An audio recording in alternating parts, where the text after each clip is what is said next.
প্রিয় দর্শক, আপনাদের সবাইকে স্বাগত অর্থ সংলাপে।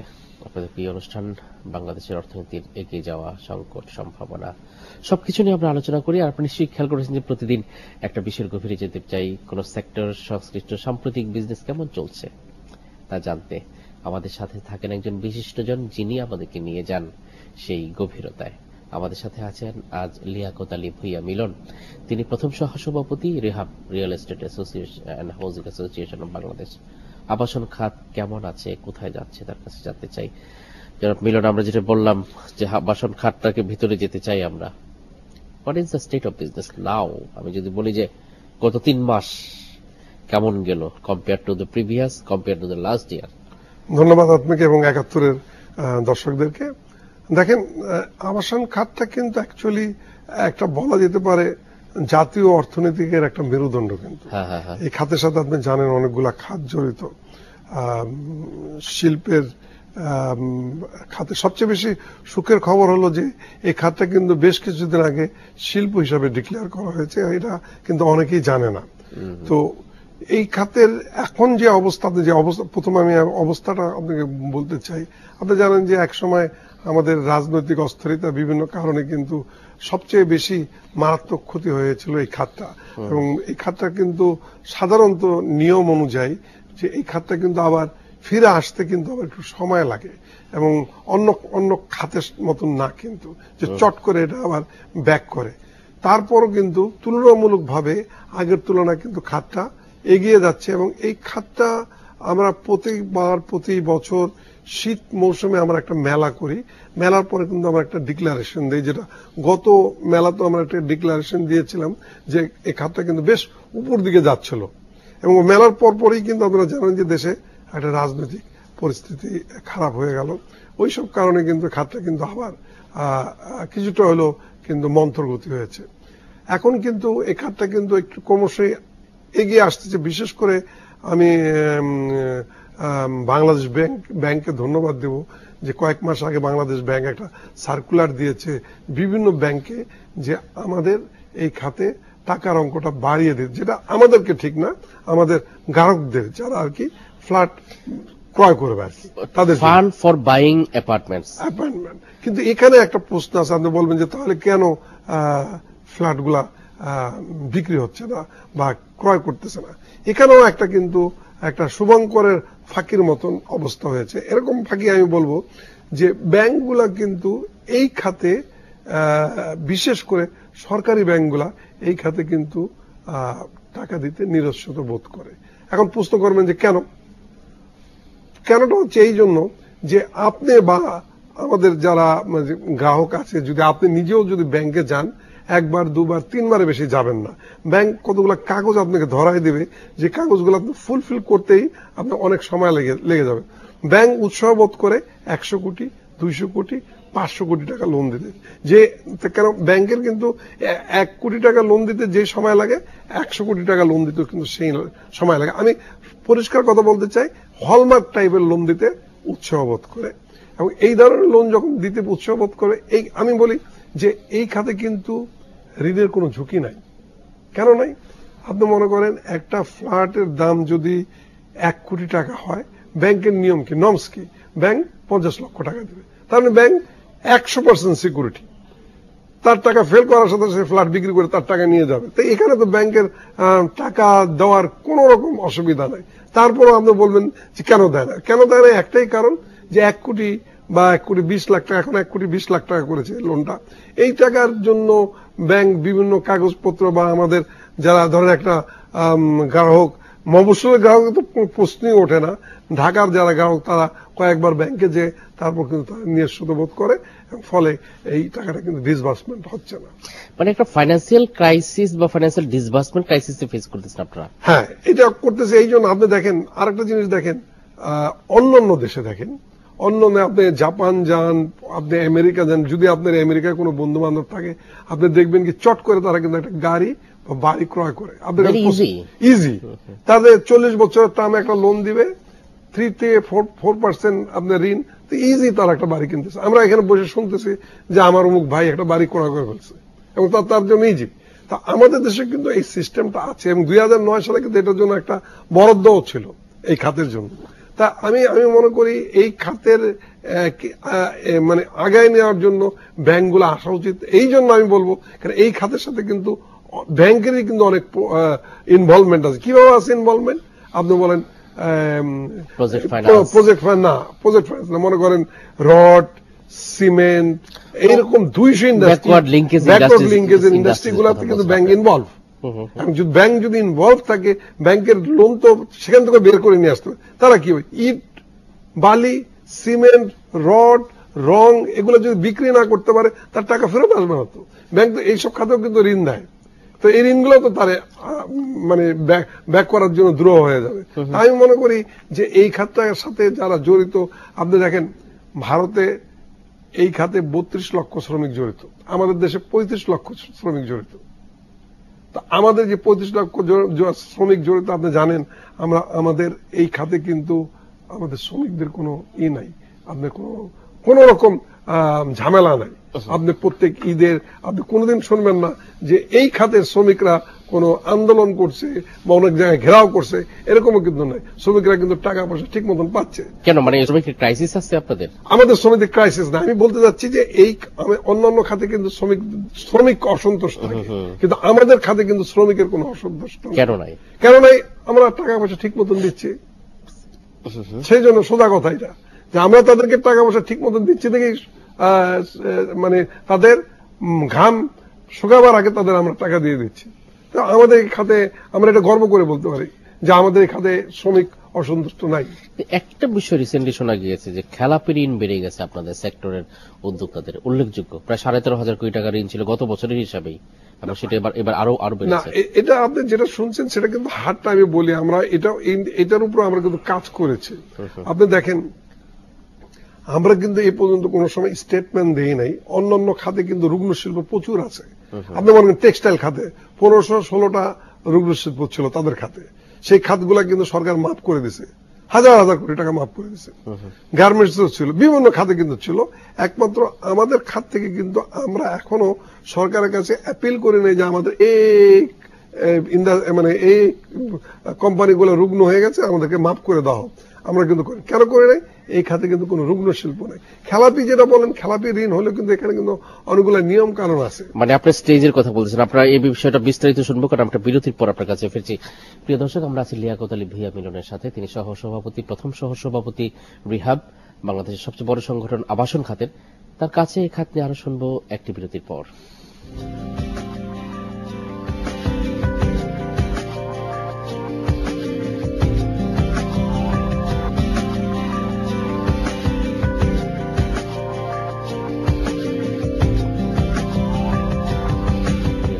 সংলাপে ফিরে এলাম আবাসন খাত নিয়ে সংলাপে, কারণ আমাদের সাথে আছেন রিহাবের প্রথম সহসভাপতি লিয়াকত আলী ভূঁইয়া মিলন।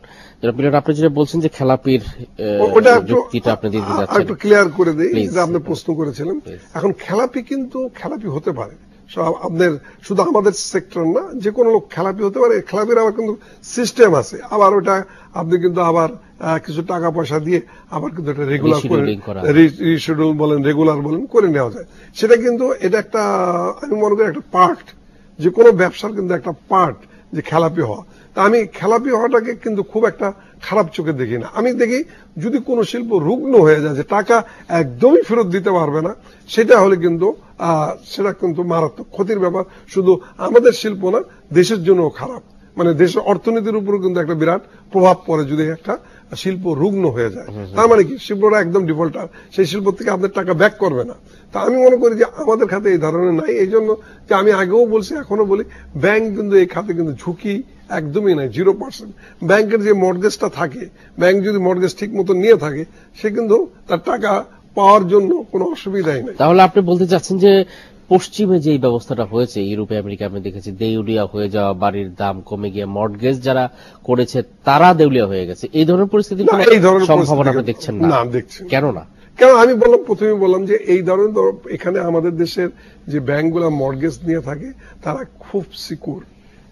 আমি আগেও বলছি, এখনো বলি যে তারা যদি 1 কোটি টাকা দেয়, তারা 2 কোটি টাকার মর্টগেজ নেয়। সে সবসময় কিন্তু সিকিউর থাকতেছে ব্যাংক।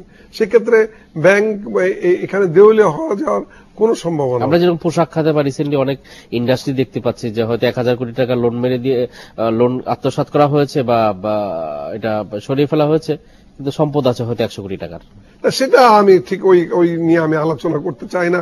এটা আমাদেরই ভাই বা আমাদের আরেকটা খাত, তো এটা সম্বন্ধে আমি ঠিক কোনো মন্তব্য করতে চাই না এই মুহূর্তে।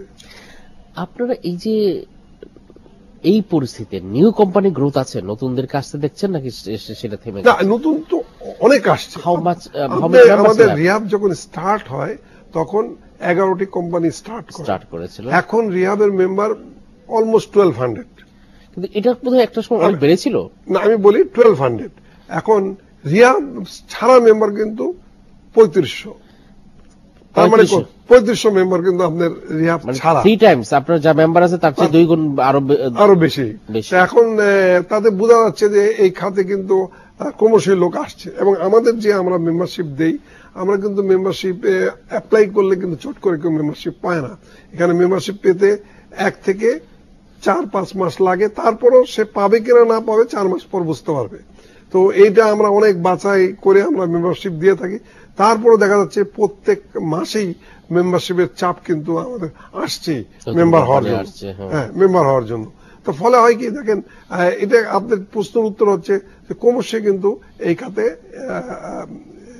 মানে উদ্যোক্তা আসতেছে। তবে এটা কিন্তু আরেকটা জিনিস কি জানেন, উদ্যোক্তা যখন বেশি হবে, একটা সময় ছিল একেবারে কম উদ্যোক্তা, তখন কিন্তু একটা মনোপলি বিজনেস হতো।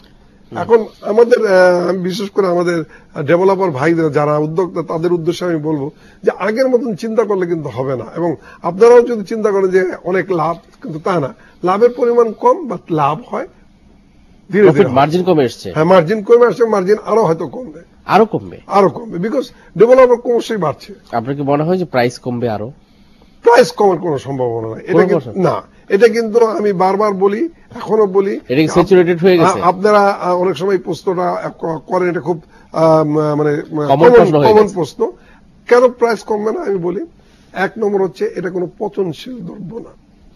2 নম্বর হচ্ছে যারা সাধারণত এই ফ্ল্যাট গুলা করে তাদের কিন্তু ধরে রাখার ক্ষমতা আছে। এই সমস্ত মিলিয়ে আমরা গত 2 থেকে 3 বছর দেখেছি যে এই হয়তো প্রাইস কমে যাবে, প্রাইস বরঞ্চ প্রাইসের গতি কিন্তু ক্রমশ বাড়ছে।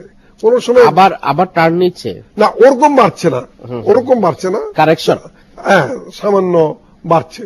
তো এটা বলা, আমি এটা বলতে চাচ্ছি যে প্রাইস কমতেছে না, এটি হচ্ছে, আর কমবে না, আপনার আর কমার কোনো সম্ভাবনাই নেই। একটা নিউ ট্রেন্ড দেখা যাচ্ছে আপনাদের ইন্ডাস্ট্রিতে, বিশেষ করে বাংলাদেশের অন্যান্য সেক্টরে খুব বড় ওয়াইল অফ কোম্পানি যারা পোশাক খাতে বা অন্য ইন্ডাস্ট্রি, যারা several thousand crore company, several hundred company, তারা একটা সাইড বিজনেস হিসেবে আজকাল দামি কিছু ল্যান্ড কিনে ওখানে রিয়েল এস্টেটটা শুরু হচ্ছে। এরা কি ধরে, এদের ফিউচারটা কিভাবে দেখছেন? আমি দেখলাম যে অনেক বড় বড় পোশাক কোম্পানি তারা এই বিজনেসে আসছে, তাদের ওখানকার কিছু ফান্ড ডাইভার্ট করে দিয়ে বড় বড় দামি কিছু ল্যান্ড কিনে সেখানে তারা কাজ করছে। এদের ফিউচারটা কিভাবে দেখছে? এটা মানে কি, মনে করেন এটা ঠিক আছে, যারা করতেছে তারা কিন্তু স্বয়ংপূর্ণ, নাসার কথা বলছে, এরা কিন্তু স্বয়ংপূর্ণ, এরা কিন্তু সাকসেসফুল হবে যদি এই খাতে আসে, কারণ তারা বিজনেসম্যান কিন্তু যে কোনো খাতে গেলে তারা সাকসেসফুল হয়। কিন্তু বিজনেসম্যান না যারা, সেটা একটা গল্প বলি আপনাকে, তাহলে আপনি বুঝতে পারবেন। 7 ভাই আর 1 বোন, তাদের একটা জমি আছে, মানে 7 ভাই চাম্পার একটা জমি আছে। তারা চিন্তা করলো ওই এত টাকা লাভ করতেছে, আমরা নিজেরাই বানাই। এখন নিজেরাই 7 ভাই চাম্পা যখন নিজেরা বানানো, তাদের কোন নিজস্ব ইঞ্জিনিয়ার নাই, আর্কিটেক্ট নাই, কিছুই নাই। তারা হয়তো রাজুক থেকে একটা প্ল্যানও করে নিয়ে আসলো, এটা নকশা কোন রকম করে আনে, তখন তার কিন্তু 4000 টাকার ফ্ল্যাট কিন্তু 2000 টাকাতে বিক্রি করতেছে, বিকজ তার তো কোনো ইনভেস্টমেন্ট নাই। হ্যাঁ, কোনো খরচ নাই। তো আমাদের তো প্রত্যেকটা জায়গায় খরচ করা লাগে। হ্যাঁ, সে কোন রকম জোড়াতালি দিয়ে এটা করলো, করার পর দেখা গেল বিল্ডিং থাকা যাচ্ছে না। তো এই কমপ্লেন গুলো কিন্তু আমাদের রিহাবেও আসতেছে। তারা তো রিহাবের মেম্বার না, তারা ওয়ান টাইম বিজনেস করছে, ওয়ান টাইম বাড়িটা। এটা কিন্তু একটা ব্যাড হ্যাবিট, মানে বিভিন্ন জায়গায় হচ্ছে। এখন আপনি নিজেও জানেন না, বাড়িতে সুন্দর চুন কাম করে রং করে দিলে তখন আপনি মনে করেন যে এই ফ্ল্যাটটার দাম 2000 টাকা আর ওই ফ্ল্যাটটার দাম 4000 টাকা, তাহলে আমি 2000 টাকা দিয়ে এটা কিনি। কিন্তু আপনি এটা বসবাস করতে গেলে যে প্রবলেম হবে, মনে করেন পানির লাইন ঠিক মতন নাই, সবকিছু আপনার প্রবলেম, প্রফেশনালি মেড না। না। তো এই জিনিসগুলো কিন্তু আমাদের এই ব্যবসা কিন্তু এই যে এফেক্ট হচ্ছে। এই যে হারটা ব্যক্তিগত সম্পত্তির উপরে তারা কাজ করা, এই হারটা কি বাড়ছে? এটা বাড়ছে। আমি বললাম না যে 3500, এই 3500-এর মধ্যে তাদের একটা বিরাট অংশ আছে, বিরাট অংশ আছে। এখন এদের প্রবলেমটা হচ্ছে মানে জনগণও প্রবলেম ফেস করতেছে, আমরা উদ্যোক্তা যে রিহাবও কিন্তু মার্কেটে যখন এই বিল্ডিংটা যারা কিনতেছে তারা প্রবলেম ক্রিয়েট করছে, তারা কিন্তু বলতেছে যে আবাসন খাতে আমি মানে আমাদের উপর দোষটা আসতেছে। কিন্তু ভিতরে গেলে দেখা যাচ্ছে যেটা রিহাব মেম্বারও না, তারা নিজেরা একদিন একটা বিল্ডিং বানায় এই জিনিসটা করছে। আরো কিছু শুনবো আপনার কাছে, তবে একটি শেষ বিরতিতে যাচ্ছে। প্রিয় দর্শক, আমরা আছি লিয়াকত আলী ভূঁইয়া মিলনের সাথে, তিনি প্রথম সহসভাপতি রিহাব। তার কাছে আরো শুনবো রিয়েল এস্টেট খাতের অনেক কিছু, আরেকটি শেষ বিরতির পর। প্রিয় দর্শক, আমরা ফিরে এলাম অর্থ সংলাপে, ফিরে এলাম লিয়াকত আলী ভূঁইয়ার সাথে সংলাপে, কারণ আমরা কথা বলছি রিহাব এবং বাংলাদেশের রিয়েল এস্টেট খাত সম্পর্কে। তার কাছে আমরা জানতে চাই, যেমন পিরন আমরা অনেক কিছু শুনলাম, একটা বিষয় আগ্রহ যে ল্যান্ড প্রাইস একটা সময় রকেট হাই এটা হয়েছিল, যে এক কাঠাও বিক্রি হয়েছে 10 কোটি টাকা, এরকম শুনেছি, প্রাইস নেগোসিয়েশন হয়েছে। ঢাকার মেইন প্রাইম ল্যান্ডস বা অন্যান্য সাবারবান ল্যান্ডসের কি অবস্থা এখন, গত 1 বছর ধরে, গত 6 মাস ধরে? যদিও আমরা কিন্তু ল্যান্ড বিজনেস করি না, আমরা কিন্তু ফ্ল্যাট বানাই। আপনারা যখন কিনতে যাচ্ছেন, আপনারা যখন নেগোসিয়েশন করতে যাচ্ছেন, তখনকার সেটাই আমি বলছি যে এখন কিন্তু ঢাকার যে অনেকেই কিন্তু জমি দেওয়ার জন্য অনেক ল্যান্ড মালিক কিন্তু আমাদেরকে না বলছে, এখন কিন্তু আবার তারা আসছে। আগে একটা সময় কিন্তু আমাদের যাওয়া লাগতো, সেলার্স মার্কেট ছিল, বায়ার্স মার্কেট হয়েছে, কিন্তু আসছে এবং তারা কিন্তু ভালো ভালো ডেভেলপারদেরকে খুঁজছে। তো এখন ওই যে তারা, আমি যেটা আগেও বললাম মানে বিরতির আগে, যে 7 ভাই চাম্পার গল্প যেটা বলছিলাম, ওরকম ডেভেলপারদের দেওয়ার পরে তারা এখন বুঝতে পেরেছে যে আমরা কিন্তু আপনার গত কয়েকদিন আগে কিন্তু আমরা একটা অ্যাডভার্টাইজ করেছি, আপনি দেখছেন কিনা জানি না, যে আমরা কিন্তু এখন বলছি যে রিহাবের ওয়েবসাইটে যাবেন, আপনি যদি একটা ফ্ল্যাট বা জমি কিনতে যান, রিহাবের ওয়েবসাইটে যাবেন, রিহাব মেম্বার কিনা দেখে আপনি কিনেন। কারণ আমি আপনাদের জ্ঞাতার্থে বলি এবং মানে আমাদের দর্শকদের জ্ঞাতার্থে বলি যে বাংলাদেশে একমাত্র যে একটাই অ্যাসোসিয়েশন আছে যেখানে কোনো কাস্টমার মানে ক্রয় বিক্রয় করে, যদি সেখানে যদি তার কোনো অসুবিধা হয়, আমরা প্রতি শনিবার দিন একটা কাস্টমার সার্ভিস দিয়ে থাকি, যেখানে মেডিয়েশন সেল বলে, সেখানে আমরা কিন্তু তাদের কোনো কমপ্লেন থাকলে আমরা কমপ্লেনগুলো নেই এবং আমরা কিন্তু এটা আমরা কিন্তু তাদের মিটাই দেওয়ার চেষ্টা করি। এখানে একটা সুবিধা কি জানেন, এই গ্রাহকটা যদি আপনার বাইরে যেত, মানে কোর্ট কাছারিতে যেত, আপনি জানেন যে কোর্ট কাছারিতে গেলে অনেক ঝামেলা, পয়সা করির তো একটা ব্যাপার আছে। এই সার্ভিসটা কিন্তু আমরা দিচ্ছি, কিন্তু এই সার্ভিসটা আমরা না দিলেও চলে, কিন্তু আমরা দিচ্ছি এই জন্য যে আমাদের ক্রেতাদের সাথে এটা আপনাদের পাবলিক ইমেজও কাজ করছে, কারণ আপনাদের বিরুদ্ধে অভিযোগ আছে, কিন্তু মানে আপনাদের অনেকের বিরুদ্ধে। হ্যাঁ, অবশ্যই দে আর গুড কোম্পানিজ, এবং সেই ভারটা কিন্তু আপনাকে নিতে হচ্ছে। হ্যাঁ, না অভিযোগগুলো কি শোনেন, অভিযোগ এটা আমি মাথা মেতে নিচ্ছি যে অভিযোগ আছে, কিন্তু অভিযোগে এই জিনিসটা কিন্তু আপনারা খেয়াল করেন না। আমাদের এখানে যখন 100টা অভিযোগ পড়লো, আমরা কিন্তু অলমোস্ট 95 বা 90 অভিযোগ কিন্তু ক্লিয়ার করে দিচ্ছি।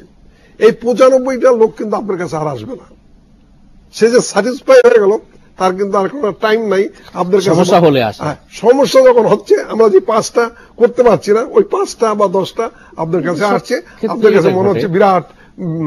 এখন ব্যাপার হচ্ছে, আমি একটা পরিষ্কার কথা বলতে চাই, একটা হসপিটালে হাজার হাজার রুগী ভালো হচ্ছে, একটা রুগী মারা গেলেই কিন্তু ওই হসপিটালটা ভাঙবে, ওই হসপিটালের দুর্নাম, ওই হসপিটালের উপর আঘাত, কিন্তু ওই হসপিটালে যে হাজার হাজার রুগী ভালো করে দিছে ওটা কিন্তু খবর নেই। ঠিক same, because we are the service, আমরা সার্ভিস দিচ্ছি, আমাদের এইটা মাথা পেতে নিতে হবে। মানে এই যে বিষয়টা, এই যে সার্ভিস ইন্ডাস্ট্রি যে কমপ্লেইনটা, আপনাদের সাথে গভর্নমেন্টের রিলেশনটা এখন কেমন আছে? যে আপনারা একটা সময় প্রচুর ল্যান্ড চেয়েছিলেন, যে আমরা লেস প্রাইসে ফ্ল্যাট দিতে পারবো যদি গভর্নমেন্ট আমাদেরকে ল্যান্ড অ্যাসিওর করে, বা গভর্নমেন্টের সাথে এখন প্রজেক্ট চিন্তা ভাবনা এখন চলছে? অনেক প্রজেক্ট কিন্তু ফেল করেছে, কারণ যে নিম্ন মধ্যবিত্ত যে প্রজেক্ট এগুলো বেশ ভালো কিছু শুনছি না আমরা। গভর্নমেন্টের সাথে আমাদের একটা চলছে, মানে এই মাসের 30 তারিখে খুব সম্ভবত টেন্ডার হবে আর কি। এটা কালশি মিরপুরের প্রজেক্ট, এখানে একটা কিন্তু গভর্নমেন্ট এবং আমরাও কিন্তু একটা ভালো করছি। এখানে 400 বিঘা জমি, কিন্তু প্রথম 5 একর জমির মধ্যে, মানে 15 বিঘা জমির মধ্যে একটা মডেল আমরা করবো আর কি। আমরা বলতে আমাদের কোন মেম্বার করবে, আমাদের কোন মেম্বার করবে, এটা টেন্ডারের মধ্যে হবে। হওয়ার পর এটা যদি আমরাও মনে করি ভাইবল, মানে আমাদের পক্ষে সম্ভব, ও গভর্নমেন্টও যদি মনে করে যে পিপিপির মাধ্যমে হবে আর কি। এটার মেন স্ট্রাইকার হচ্ছে আপনার ন্যাশনাল হাউজিং এবং পিপিপির মাধ্যমে আর কি। তো এটা যদি তারাও মনে করে যে আমরা মানে আমাদের দিয়ে করা সম্ভব, মানে রিহাব মেম্বারদের বা যারা উদ্যোক্তা আছে এদের দিয়ে সম্ভব, তাহলেই কিন্তু তখন এটা আমরা বাল্ক আকারে যাবো, বড় আকারে যাবো 400 বিঘা জমির মধ্যে। তো আমরা চিন্তা করছি যে এটা হওয়ার পরে আমরা তখন বলতে পারবো যে আমরা করতে পারবো কিনা। কারণ এটা আমি গভর্নমেন্টকে ধন্যবাদ দেবো যে এটাও আমাদের একটা টেস্ট প্রজেক্ট, আমরাও কি পারি কিনা, এবং আমরাও দেখবো যে আমরা করলে আমরা লাভবান হই কিনা, সব মিলিয়ে। এটা কিন্তু আরেকটু বলে দিই, এটা নিম্ন এবং মধ্য আয়ের লোকদের জন্য। সারা বাংলাদেশে ছড়িয়েছেন আপনারা, বিশেষ করে গত 5-7 বছর ধরে এই ট্রেন্ডটা দেখা গেছে যে কুমিল্লা, ফেনী, রাজশাহী, ওখানেও হচ্ছে অ্যাপার্টমেন্ট হাউস। এইসব বেল্টে বিজনেসটা কেমন আউট অফ দ্য ক্যাপিটাল? না, ওই সব জায়গায় অনেক দূরে, সিলেট, আমাদের কিন্তু সিলেট বলেন, কুমিল্লা বলেন, খুলনায় কিন্তু হচ্ছে, খুলনা আমাদের মেম্বারও আছে, কিন্তু আমাদের রিহাবের রেগুলার মেম্বার আছে। তারপর যেহেতু খুলনা আমাদের মেম্বার আছে, তার মানে খুলনা হচ্ছে, কুমিল্লা হচ্ছে, তারা তো অনেক আগের কথা। সবচেয়ে আমরা কিন্তু সবচেয়ে আপনি বলেন যে এই দেশের মানে সরকার বলেন, জনগণের বলেন, আমরা একটা বিরাট উপকার করছি। কোনটা আমি বলি, কক্সবাজার যে সমস্ত আমরা মোটেল হোটেল করেছি, এর ফলে কিন্তু আপনি দেখেন এখনো কিন্তু কক্সবাজারে শীতের মধ্যে একটা বিরাট চাপ থাকে। আর আমরা যদি একদমই যেতাম না এখানে, তাহলে কিন্তু হাজার হাজার কোটি টাকা বাংলাদেশ থেকে বেরিয়ে যেত, মানুষ ব্যাংকক, নেপাল, সিঙ্গাপুর ইত্যাদি জায়গা যেত। কিন্তু আনপ্ল্যান্ড হয়েছে, মানে ক্লামজি হয়ে গেছে, খুবই পরিবেশের জন্য তত সুদিং না। এটা আপনি যেটা বললেন, এই কথাটা আমি আংশিকভাবে মানি স্বীকার করি। তারপর আপনি বলেন যে কিন্তু তুলনামূলকভাবে আমরা যাওয়ার পরে কিন্তু এখানে কিন্তু একটা সুন্দর পরিবেশ। আর একদমই যদি আমরা না যেতাম, তাহলে কিন্তু আপনি এটা কি প্ল্যান হতো সেটা আপনি নিজেও বুঝতে পারতেছেন, এটা কিন্তু আরো খারাপ হয়েছে, হয়তো আরো ওয়ার্স হতে পারতো। জনাব মিলন, আসলে আমরা অনেকগুলো সেক্টর অ্যাড্রেস করলাম, একটা বিষয় থেকে আরেকটা বিষয় জানলাম। সাম্প্রতিকতার আমাদেরকে জানানোর জন্য আপনাকে অনেক ধন্যবাদ। আপনাকে ধন্যবাদ। প্রিয় দর্শক, আমরা ছিলাম লিয়াকত আলী ভূঁইয়া মিলনের সাথে। তিনি বাংলাদেশ যে প্রধান সংগঠন আবাসন খাতে রিহাব, তার সহসভাপতি, প্রথম সভাপতি। তিনি যেভাবে বললেন যে আমরা আগাচ্ছি, একটা টার্নের একটা পর্যায়ে চলে এসছে ইন্ডাস্ট্রি, কিন্তু এখনো সেটা কারেকশন পর্যায়ে আছে, নট সেটা আবার আপওয়ার্ডে নাই। আমরা আশা করব যে কনজিউমার ফ্রেন্ডলি হয়ে রিয়েল এস্টেট ইন্ডাস্ট্রি সাস্টেনেবল এগোবে, এই প্রত্যাশা রেখে আজকে এখানে শেষ করছি। আপনাদের সবাইকে অনেক অনেক ধন্যবাদ।